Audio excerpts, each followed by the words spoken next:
الحمد لله رب العالمين والصلاة والسلام على سيد الأنبياء والمرسلين محمد وآله وصحبه أجمعين أما بعد قال الله تبارك وتعالى في القرآن المجيد والفرقان الحميد أعوذ بالله من الشيطان الرجيم بسم الله الرحمن الرحيم وَلِكُلِّ أُمَّةٍ جَعَلْنَا مَنْسَكًا لِيَذْكُرُوا اسْمَ اللَّهِ عَلَى مَا هَدَاكُمْ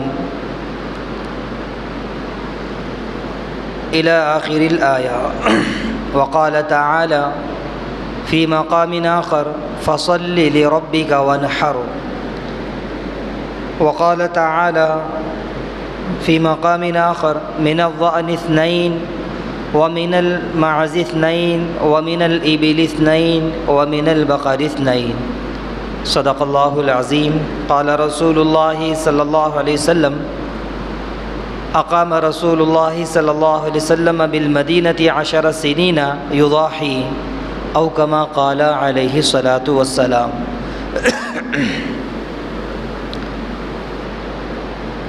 محترم سامعین کرام،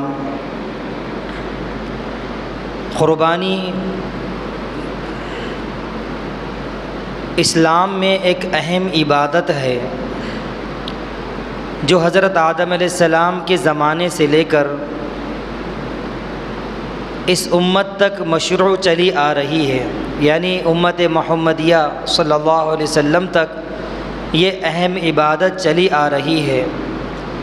قربانی یہ ایسی عبادت ہے کہ ہر قوم و ملت اس پر عمل کیا کرتی تھی۔ اللہ تعالیٰ نے قرآن مجید میں ارشاد فرمایا وَلِكُلِّ أُمَّةٍ جَعَلْنَا مَنْسَكًا لِيَذْكُرُوا اسْمَ اللَّهِ، کہ اللہ تعالیٰ نے ہر امت کے لیے قربانی کو مشروع کیا ہے تاکہ مخصوص چوپایوں میں سے اللہ کا نام لے کر اللہ کے راستے میں جانور کو قربانی کریں۔ ویسے تو قربانی والا عمل ہر مذہب میں، ہر ملت میں اور ہر قوم میں یہ عمل رہا ہے، لیکن ملت ابراہیمیہ میں، ابراہیم علیہ السلام کی ملت میں اس کو خصوصی اہمیت دی گئی کیونکہ ابراہیم علیہ السلام نے اللہ کے راستے میں اللہ کی رضا کی خاطر، اللہ کی خوشنودی کی خاطر اپنے بیٹے حضرت اسماعیل علیہ السلام کو قربانی کے لیے پیش کیا تھا، اور یہ قربانی انہی کی یادگار ہے جو آج تک مسلمان قربانی کے طور پر مناتے ہیں۔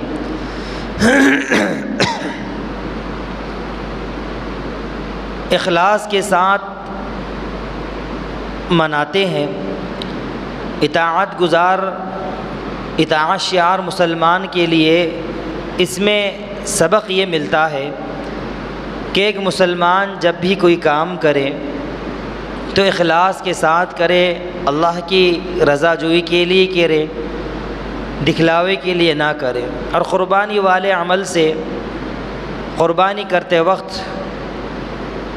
یہ بات بھی ملحوظ رہنی چاہیے کہ جس طرح قربانی ہم اخلاص کے ساتھ پیش کر رہے ہیں، دیگر عبادتوں میں بھی ہمارا مقصود رضائے الہی رہے، غیر کی عبادت کا، غیر کو خوش کرنے کا شائبہ تک ہمارے دل میں نہ آئے، گویا کہ ہمارے اعمال اس آیت قرآن کی تفسیر کا عملی جامع ہو۔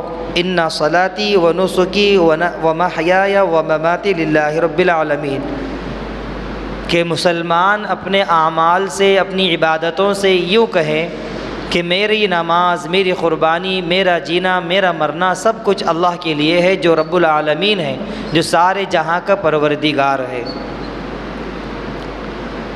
قربانی کی اہمیت اس بات سے بھی واضح ہو جاتی ہے کہ رسول اللہ صلی اللہ علیہ وسلم مدینہ منورہ میں 10 سال قیام فرمایا، اور 10 سال کے عرصے میں ہمیشہ مداومت کے ساتھ قربانی کی۔ حضرت عبداللہ ابن عمر رضی اللہ تعالی عنہما سے روایت ہے فرماتے ہیں کہ اقام رسول اللہ صلی اللہ علیہ وسلم بالمدینتی 10 سنین یضاحی، 10 سال کا عرصہ آپ صلی اللہ علیہ وسلم مدینہ میں قیام کیے، اور اس قیام کے دوران مداومت کے ساتھ ہمیشہ قربانی کرتے رہے۔ قربانی کی فضیلت کے تعلق سے تو بہت ساری احادیث مبارکہ موجود ہیں، چند ایک آپ کے سامنے پیش کی جائے گی۔ سب سے پہلی حدیث قربانی کی فضیلت کے تعلق سے حضرت زید بن ارقم رضی اللہ تعالی عنہ، جس کے راوی یہ فرماتے ہیں کہ صحابہ کرام نے اللہ کے رسول صلی اللہ علیہ وسلم سے سوال کیا، یا رسول اللہ قربانی کیا ہے، یعنی قربانی کی حیثیت کیا ہے؟ آپ صلی اللہ علیہ وسلم نے فرمایا کہ یہ آپ کے جد امجد، آپ کے دادا، آپ کے والد ابراہیم علیہ السلام کی سنت ہے، طریقہ ہے۔ پھر صحابہ نے عرض کیا، یا رسول اللہ اس سے ہم کو کیا فائدہ ہوگا؟ آپ صلی اللہ علیہ وسلم نے فرمایا کہ قربانی میں پیش کیے جانے والے جانور کے ہر بال کے بدلے میں نیکی لکھی جائے گی۔ صحابہ نے پھر عرض کیا، یا رسول اللہ بھیڑ اور دمبے یعنی اون کے بدلے میں ہم کو کیا ملے گا؟ کیونکہ دمبے کو اون رہتی ہے۔ آپ صلی اللہ علیہ وسلم نے فرمایا کہ اون کے ہر بال کے بدلے میں نیکی دی جائے گی۔ اسی طرح حضرت عائشہ رضی اللہ تعالی عنہ سے ایک روایت مروی ہے، فرماتی ہیں کہ رسول اللہ صلی اللہ علیہ وسلم نے ارشاد فرمایا، عید الاضحیٰ کے دن کوئی نیک عمل اللہ تعالیٰ کے نزدیک قربانی کے خون بہانے سے زیادہ محبوب اور پسندیدہ نہیں ہے۔ قیامت کے دن قربانی کے جانور کو اس کے بالوں، سینگوں اور کھروں سمیت لایا جائے گا، اور اس کے برابر قربانی پیش کرنے والے کو ثواب عطا کیا جائے گا۔ اس لیے قربانی دینے میں اچھے سے اچھا جانور قربانی میں پیش کرنا چاہیے، اور خوش دلی سے قربانی کا جانور اللہ کے راستے میں قربان کرنا چاہیے۔ ایسے ہی اور ایک روایت ہے، حضرت ابن عباس رضی اللہ تعالی عنہما سے روایت ہے، فرماتے ہیں کہ رسول اللہ صلی اللہ علیہ وسلم نے ارشاد فرمایا کہ کسی کام میں مال خرچ کیا جائے اور قربانی کے دن، عید الاضحیٰ کے دن قربانی میں جو مال پیش کیا جائے، قربانی میں جو پیش کیا جاتا ہے مال، وہ بہت زیادہ فضیلت والا ہوتا ہے کسی اور کام میں خرچ کیے جانے والے مال سے، یعنی اس کی برابری کوئی مال نہیں کر سکتا۔ وہ مال جو قربانی میں خرچ کیا گیا، اس کی فضیلت کے برابر کوئی مال جو دوسرے کاموں میں خرچ کیا گیا ہے اس کی برابری نہیں کر سکتا۔ تو یہ تو احادیث مبارکہ کے اندر قربانی کی فضیلت بیان کی گئی۔ قربانی میں قربانی واجب ہے یا کیا ہے، اس تعلق سے بھی ملاحظہ فرمائیں کہ قربانی واجب عمل ہے، ہر صاحب نصاب پر قربانی واجب ہے۔ قرآن و احادیث کے مطالعے سے پتہ چلتا ہے کہ قربانی واجب ہے۔ سورہ کوثر کے اندر آیت نمبر 2 میں اللہ تعالیٰ ارشاد فرماتے ہیں، فَصَلِّ لِرَبِّكَ وَانْحَرْ، کہ آپ اپنے رب کے حضور نماز پڑھیے اور قربانی پیش کیجیے۔ اس آیت کی تفسیر کرتے ہوئے مشہور مفسر علامہ قاضی ثناء اللہ پانی پتی رحمۃ اللہ علیہ اس آیت کے تحت فرماتے ہیں، حضرت قتادہ، حضرت اکرمہ، حضرت عطا رحمہم اللہ اس آیت کے تحت فرماتے ہیں کہ فصلی لربک سے مراد عید کی نماز ہے جو کہ واجب ہے، ونحر سے مراد قربانی ہے اور وہ بھی واجب ہے۔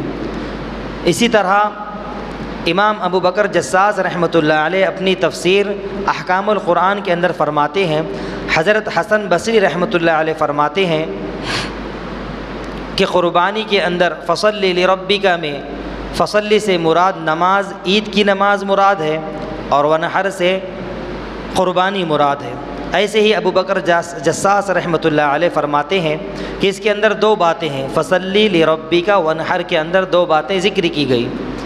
ایک بات تو عید کی نماز کا واجب ہونا، ونحر سے مراد قربانی کا واجب ہونا، فصلی لربک سے نماز کا واجب ہونا اور ونحر سے قربانی کا واجب ہونا۔ تو معلوم ہوا کہ یہ دو چیزیں واجب ہے، عید کی نماز اور قربانی۔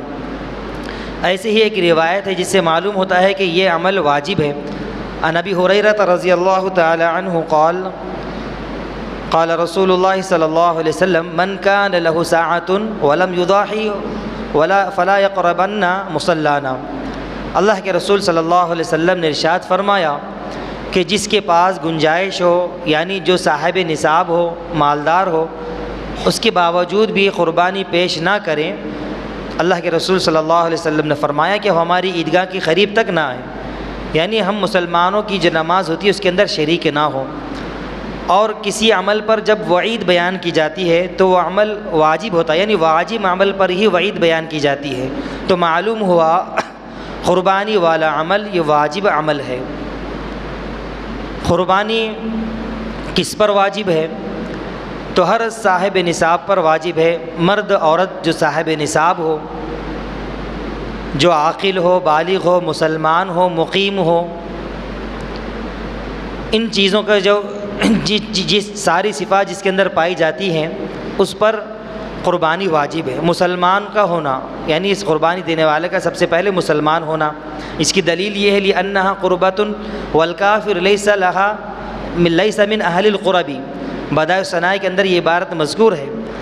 فرماتے ہیں کہ قربانی یہ عبادت ہے اور تقرب حاصل کرنا ہے اللہ تعالیٰ کا، اور کافر چونکہ اس کا اہل نہیں، نہ عبادت کا اہل ہے اور نہ ہی اللہ کی قربت کا اہل ہے، اس لیے کافر پر قربانی واجب نہیں۔ دوسری چیز ہے آزاد ہونا، غلام پر قربانی واجب نہیں، لأن العبد لا یملک، کیونکہ غلام کسی چیز کا مالک نہیں ہوتا، اس لیے اس پر بھی قربانی واجب نہیں۔ بحر الرائق کے اندر یہ عبارت مذکور ہے لأن العبد لا یملک۔ ایسے ہی مقیم ہونا، مسافر پر قربانی واجب نہیں۔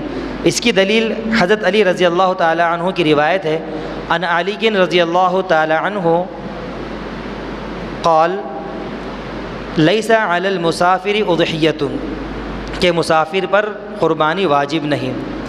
ایسے ہی عقل مند ہونا، پاگل پر، مجنون پر، جس کی عقل صحیح نہیں ہے اس پر قربانی واجب نہیں ہے۔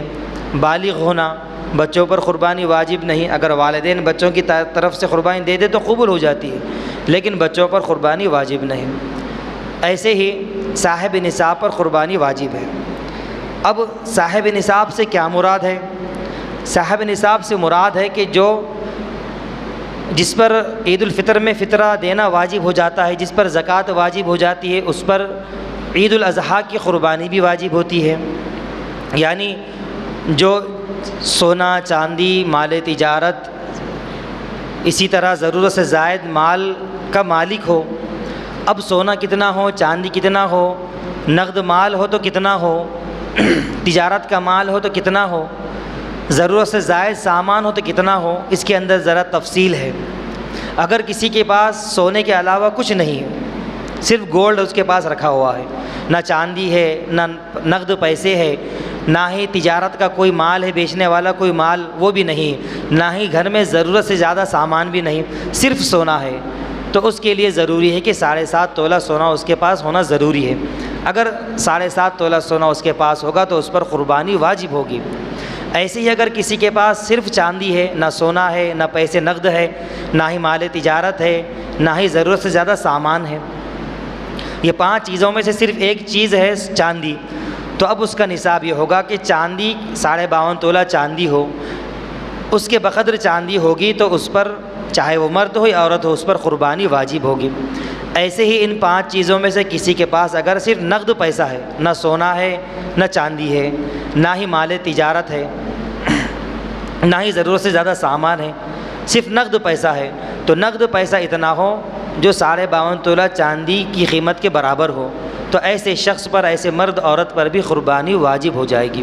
اسی طرح ان 5 چیزوں میں سے کسی کے پاس صرف مال تجارت ہو، مال تجارت بیچنے والا سامان، مثال کے طور پر کرانے والے کے سامان، کرانے کے سامان بیچنے کا سامان ہے، اسی طرح دیگر جو بھی چیزیں، گاڑی والوں کے پاس جو گاڑی بیچتے ہیں، گاڑیاں ہیں، جو الیکٹریشین کے سامان بیچتے ہیں ان کے پاس وہ سامان ہے، جو بھی جس چیز کی تجارت کرتا ہے، بیچتا ہے، فروخت کرنے کی جو چیزیں ہیں ان چیزوں کی مالیت، ان چیزوں کی قیمت اگر 52.5 تولہ چاندی تک پہنچ رہی ہے تو اس پر بھی قربانی واجب ہوگی۔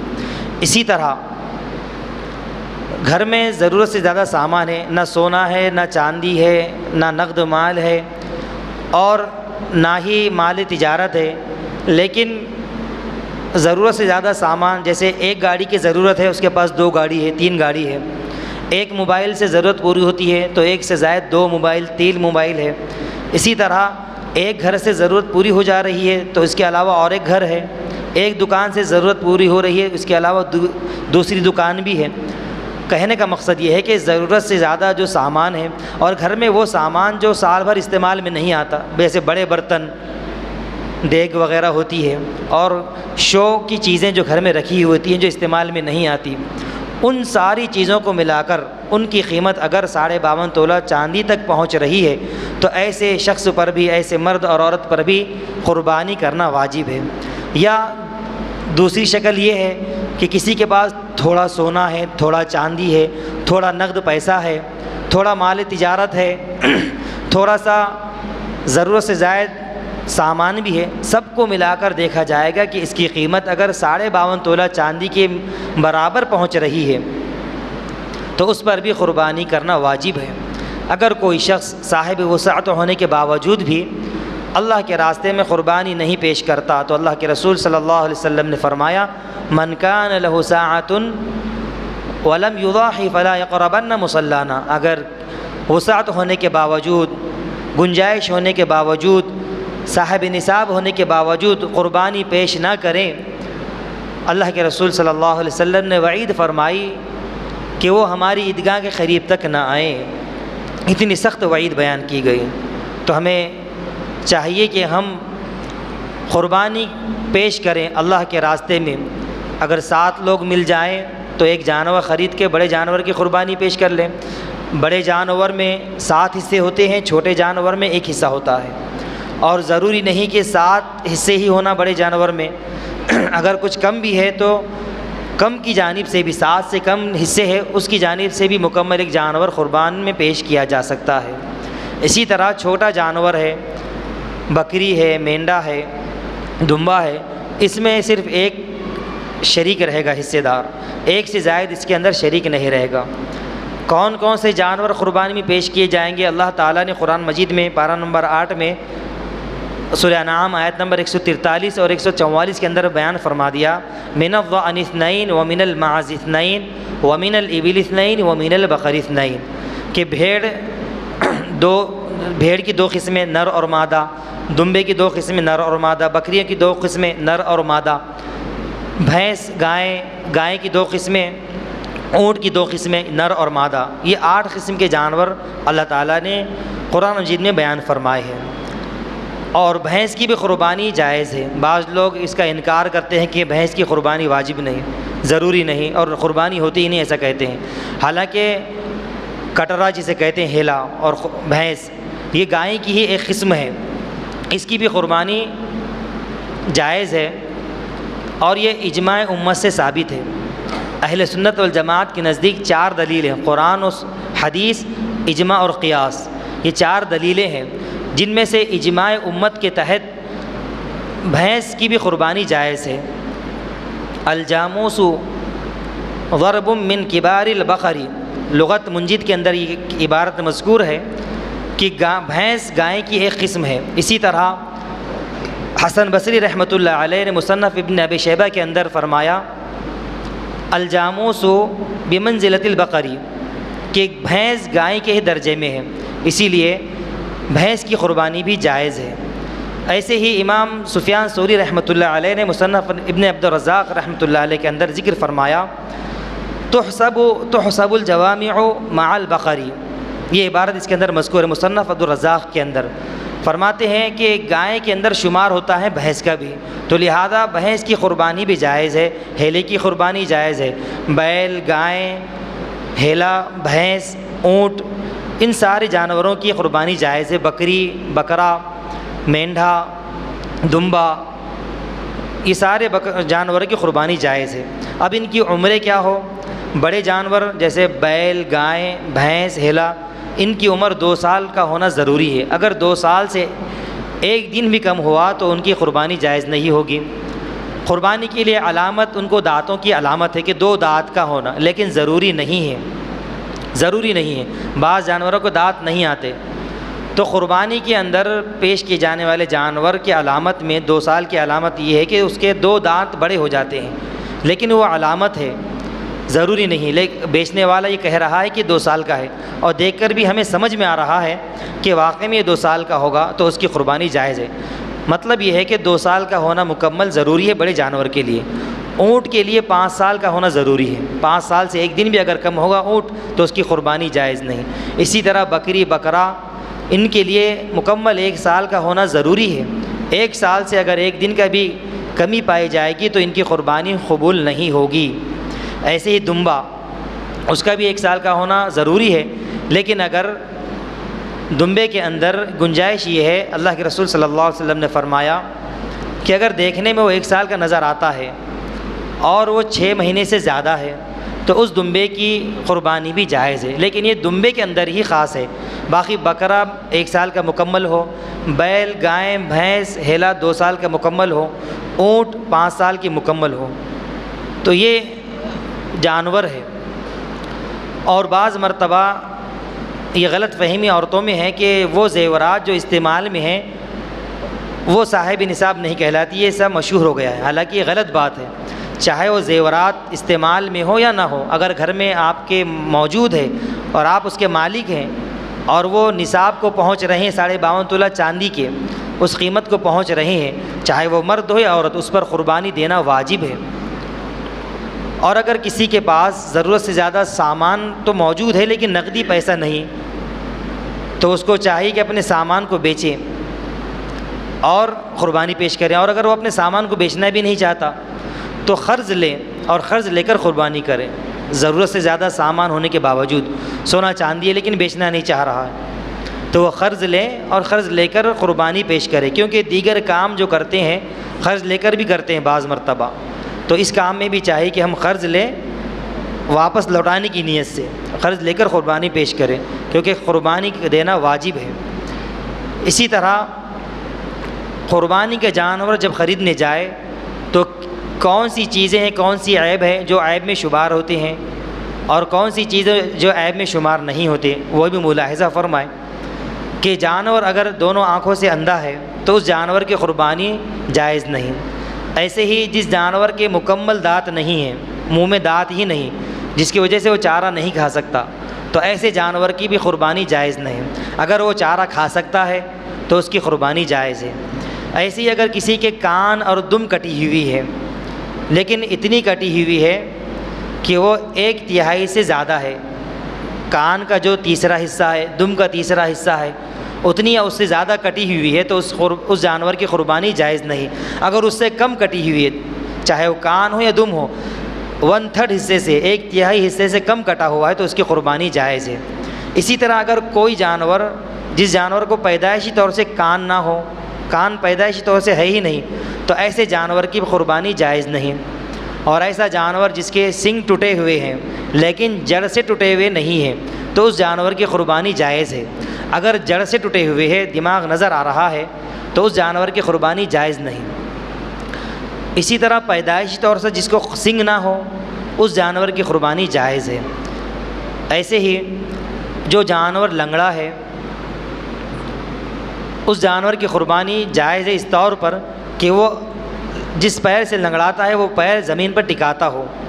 اگر وہ پیر سے سہارا لیتا ہے، تیسرا چوتھا پیر، 3 پیر اچھے ہیں، 1 پیر معذور ہے، لنگڑا ہے، لیکن وہ زمین پر ٹکاتا ہے، اس کا سہارا لیتا ہے، تو ایسے جانور کی قربانی جائز ہے۔ اور اگر وہ جانور اس طرح لنگڑا ہے کہ اپنے معذور پیر سے زمین کا سہارا لیتا ہی نہیں، زمین پر ٹکاتا ہی نہیں پیر کو، تو اس جانور کی قربانی جائز نہیں ہے۔ ایسے ہی بہت سارے مسائل ہیں، ہم اپنے علماء کرام سے مسائل کو معلوم کر کے قربانی پیش کریں۔ صاحب نصاب کے لیے واجب ہے کہ وہ اپنی طرف سے، اپنے بالغ بچوں کی طرف سے، اپنے اہل و عیال کی طرف سے قربانی پیش کریں، اور ہر ایک کا حصہ الگ الگ ہوگا۔ اگر گھر میں بیٹا بھی صاحب نصاب ہے، باپ بھی صاحب نصاب ہے، بیوی بچے جو بالغ ہے وہ صاحب نصاب ہے، تو سب پر الگ الگ قربانی واجب ہے۔ ایسا نہیں کہ ایک جانور لا لیے اور پورے خاندان کی طرف سے اس کو قربان کر دیے، اس طرح قربانی قبول نہیں ہوگی، بلکہ ہر ایک کے لیے الگ الگ قربانی ہوگی۔ بڑے جانور میں زیادہ سے زیادہ 7 حصے، چھوٹے جانور میں 1 حصہ۔ اللہ تعالیٰ سے دعا ہے کہ اللہ تعالیٰ ہمیں شریعت سمجھ کر اس پر عمل کرنے کی توفیق عطا فرمائے۔ وآخر دعوانا ان الحمد للہ رب العالمین۔